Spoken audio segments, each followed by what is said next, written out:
Buhawi sa Ruro.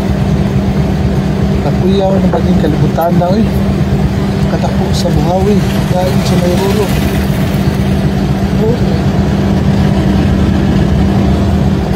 Katako sa Buhawi. Saan naman na ay Buhawi sa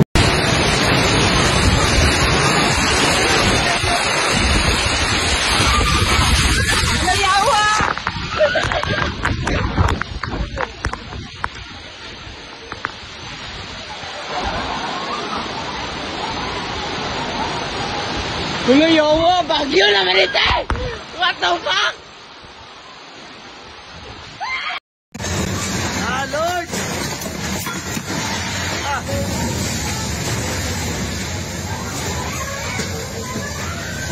Tago! Tago!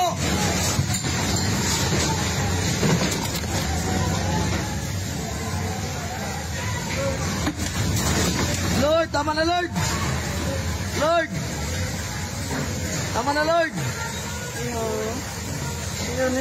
Bagong pagsabog ng Bulkang Kanlaon, dalawang low pressure area, Buhawi, Lindol. Magandang araw Pilipinas, ito ang Pilipinas weather ngayong araw ng Wednesday, October 15, 2025.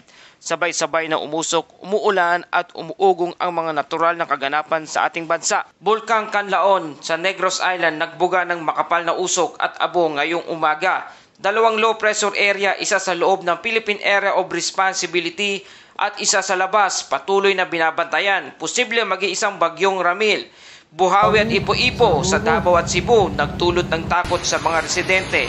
At ang Lindol sa Davao Oriental na ramdam hanggang Visayas. Mga kababayan, ito ang Pilipinas weather ngayon, ang inyong gabay sa ulan, init, hangin, lindol at bulkan. Kung bago ka lang sa ating channel, please like, share, and subscribe para lagi kayo updated sa panahon. Salamat sa iyong suporta.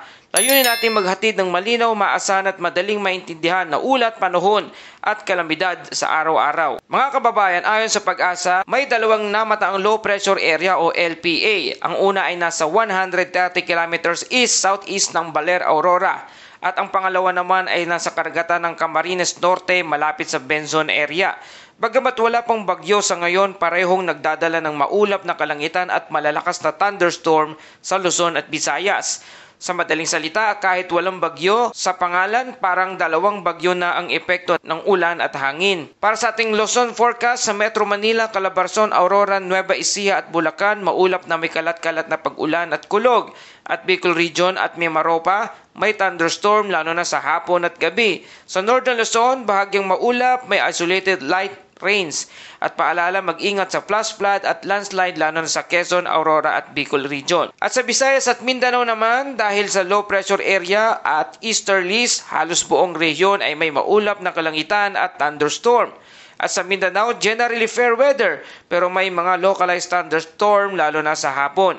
Mga kababayan sa Iloilo at Cebu, kahit mukhang maaraw sa umaga, huwag kalimutang magdala ng payong. Parang biglaang siloso ang panahon, hindi mo alam kung kailan iiyak. At sa ating wind and coastal conditions, sa Luzon at Visayas, light to moderate winds and east to northeast. At sa Mindanao naman, light to moderate winds east to southeast. Ang sea condition naman ay slight to moderate na may alon ng 0.6 hanggang 1.8 metrong taas. Para sa ating mga mangingisda, ligtas pa rin ang paglalayag pero mag-ingat sa biglaang pagbabago ng panahon at ng alon kapag mayroong thunderstorm. Breaking news mga kababayan, ngayong umaga October 15, 2025, nagbuga ng makapal na usok at abo ang Bulkang Kanlaon sa Negros Island. Ang lokasyon nito ay Negros at Negros Oriental boundary. Ayon sa PBOX, nananatili sa alert level 2 ang Kanlaon. Ibig sabihin may moderate na aktibidad, posibleng may steam-driven eruption o minor explosion. Kung napansin ninyo nitong mga nakaraang araw, medyo aktibo na ulit ang Kanlaon. May mga pagbuga ng usok at ngayon may halong abo. Hindi pa ito major eruption pero sinyalis na ito na may pressure o mainit na magma sa ilalim. Kaya narito ang babala mula sa PBOX, bawal ang paglapit sa loob ng 4 na kilometro ang Permanent Danger Zone o PDZ. Iwasan ang pag-akyat sa crater area, delikado ang sudden explosion. Maaring magbagsakan ng abo sa mga nakaratig bayan gaya ng La Castellana, Canlaon City at Bago City. Maghanda ng face mask o basang tela kung may ashfall. Mga kababayan, sa Negros Island kung umaga pa lang ay parang may fog o amoy sulpor. Hindi yan hamog, ibig sabihin yan active na si Kanlaon. Mas mabuting mag-ingat kaysa magsisi. Buhawi sa Davao del Norte. Martes ng hapon, isang matinding buhawi ang tumama sa Santo Tomas, Davao del Norte. Nagdulot ito ng takot at pagkasira ng ilang kabahayan. Mabuti na lamang at walang naiulat na nasugatan.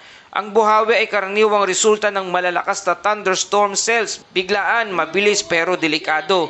Mga taga Davao, kapag nagdilim ang ulap at may umiikot sa himpapawid, huwag nang maghintay, pumasok agad sa matibay na gusali. Ipo-ipo sa Cebu, sa Cordoba, Cebu, 2 water spout ang namataan malapit sa baybayin nitong Martes ng umaga. Makikita sa mga video ang 2 umiikot na haligi ng tubig na bumababa sa ulap.